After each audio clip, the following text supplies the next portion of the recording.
नमस्कार, मैं अनुष्का और आप देख रहे हैं अपना फेवरेट चैनल। आज हमारे साथ मौजूद है वरिष्ठ पत्रकार मनदीप पंडित, जिनसे आज हम वर्तमान राजनीतिक के बारे में कुछ प्रश्न करेंगे। तो नमस्कार सर। नमस्कार, कैसे हैं मैम आप? बढ़िया सर। सबसे पहले तो आप अपने बारे में बता दीजिए। मेरा नाम मनदीप पंडित है और पिछले 25 सालों से मैं पत्रकारिता में सक्रिय हूँ। Print media, electronic media, radio media सभी में मैं काम कर चुका हूँ। और आज आपने मुझे इनवाइट किया राजनीतिक परिचर्चा के लिए, तो आपका मैं बहुत बहुत धन्यवाद करता हूँ और दर्शकों को भी सादर नमन करता हूँ। ठीक है, तो सर सबसे पहला हमारा प्रश्न ये है कि हरियाणा की 10 लोकसभा में जो बीजेपी है उसने तो अपना उम्मीदवार घोषित कर दिया है, पर कांग्रेस ने अभी तक अपना उम्मीदवार घोषित नहीं किया है, तो इसका क्या कारण है? देखिए, क्या होता है कि कोई भी जो संगठन होता है, कोई भी बड़ी पार्टी हो चाहे छोटी पार्टी हो, जब तक उसका ब्लॉक स्तर तक, डिस्ट्रिक्ट लेवल तक ऑर्गेनाइजेशन नहीं बनता है तो इसी प्रकार की समस्याएं आती हैं। और जब संगठन नहीं बनता है तो गुटबाजी भी हावी हो जाती है। आपका प्रश्न जो है उसका एक सबसे बड़ा कारण यही है, उसका उत्तर यही है और उसका कारण भी यही है कि कांग्रेस के अंदर गुटबाजी हावी है। प्रत्येक गुट चाह रहा है कि मेरे गुट के जो बंदे हैं उनको टिकट मिले, इसी कारण कांग्रेस की टिकटें लेट हो रही हैं। बीजेपी के उम्मीदवारों का हर जगह विरोध हो रहा है, इसका क्या कारण है? देखिए, क्या होता है, जब आप लगातार 10 साल सत्ता में रह लेते हो, चाहे केंद्र की सरकार है चाहे प्रदेश की सरकार है, तो उसको एंटी इनकम्बेंसी का सामना करना पड़ता है। अगर हम हरियाणा की 10 सीटों की बात करें तो हरियाणा के अंदर जो किसान आंदोलन था वो बहुत मुखर रहा है और किसान हर जगह बीजेपी के प्रत्याशियों का विरोध कर रहे हैं। उसके अलावा जो बीजेपी के प्रत्याशी कुछ नए उतारे हैं, कुछ जो पुराने हैं वो एक्टिव नहीं रहे, इसलिए भी नए आने वाले उम्मीदवारों का विरोध हो रहा है। ठीक है, अगर हम हिसार की बात करें तो हिसार लोकसभा में रणजीत सिंह जो प्रत्याशी है, क्या वो सही चुना है? देखिए, क्या होता है कि जब भी इतनी बड़ी पार्टी है उसके अंदर बहुत सारे दावेदार थे। उसमें प्रमुख रूप से कुलदीप बिश्नोई भी थे, कैप्टन अभिमन्यु भी थे, रणबीर गंगवा भी थे और भी अन्य दावेदार थे, लेकिन 3 ये मुख्य दावेदार थे। लेकिन हरियाणा बीजेपी के अंदर पूर्व सीएम मनोहर लाल खट्टर की चल रही है और वो अपनी मनमानी कर रहे हैं। उन्हीं मनमानी करने के निर्णयों के कारण उन्होंने अपने चहेते रणजीत सिंह को मैदान में उतारा है। ठीक है, क्या कारण है बीजेपी के प्रत्याशियों की जनसभा में भीड़ कम आ रही है? देखिए, वो यही कारण एक यही होता है कि जब आप जनता की उम्मीदों पे खरा नहीं उतरते हैं, अगर जनता के जायज काम नहीं होते हैं तो जनता कट जाती है। अगर आप 2014 का चुनाव देखेंगे तो जनता मोदी को बिना मांगे वोट दे रही थी। उसके बाद अगर आप 2019 का चुनाव देखें तब भी बिना मांगे वोट मिले, चाहे वो पुलवामा का हमले के बाद एक लहर बन गई। और अब बीजेपी ने लहर बनाने की कोशिश की कि राम मंदिर का उन्होंने निर्माण करवाया, उसका उद्घाटन किया, लेकिन जो मूल मुद्दे हैं जैसे कि महंगाई है, जैसे कि भ्रष्टाचार है, जैसे कि बेरोजगारी की समस्या है, उनसे निजात नहीं मिला आम पब्लिक को। इसलिए आम पब्लिक अब बीजेपी के प्रत्याशियों का विरोध भी कर रही है, उनके साथ कनेक्ट भी नहीं हो रही है और बिना बुलाए क्या, बुलाने से भी भीड़ नहीं आ रही है। बिल्कुल।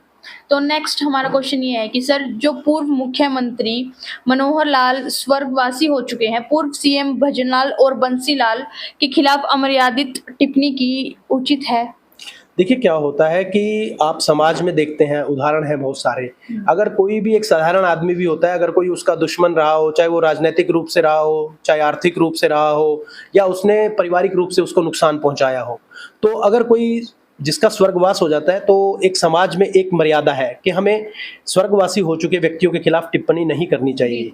लेकिन मुझे ये लगता है कि क्या पता मनोहर लाल खट्टर के मन में क्या है, या उनका थिंक टैंक कौन है, कौन उनकी स्पीच तैयार करता है, कौन उनके कान में फूंक मारता है कि इस प्रकार की टिप्पणियां की जाए तो आपको वोट की फसल अच्छी मिलेगी।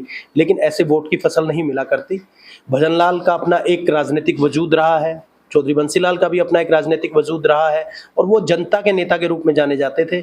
अगर मनोहर लाल खट्टर ऐसी टिप्पणियां कर रहे हैं तो वो केवल ना उनके खिलाफ है बल्कि उनकी पार्टी के भी खिलाफ है और उनकी पार्टी के प्रत्याशियों के भी खिलाफ है। इतने बड़े संवैधानिक पद पर वो रह चुके हैं और उन्हें इस प्रकार की असामाजिक, अमर्यादित टिप्पणी नहीं करनी चाहिए। ठीक है, बीजेपी ने जो 10 उम्मीदवार उतारे हैं उनमें पूर्व सीएम मनोहर लाल खट्टर, उनके भी काफी टीम के हैं, तो क्या वो जीत पाएंगे? देखिए, क्या होता है कि कोई भी परिवार हो, कोई भी ऑर्गेनाइजेशन हो, कंपनी हो या पॉलिटिकल पार्टी हो, जब उसका मुखिया अपने जूनियर्स के अंदर या अपनी टीम मेंबर्स के अंदर जब भेद करने लग जाता है और अयोग्य लोगों को आगे ले आता है और योग्य लोगों को पीछे धकेल देता है, तो इसी तरह की स्थिति सामने आती है।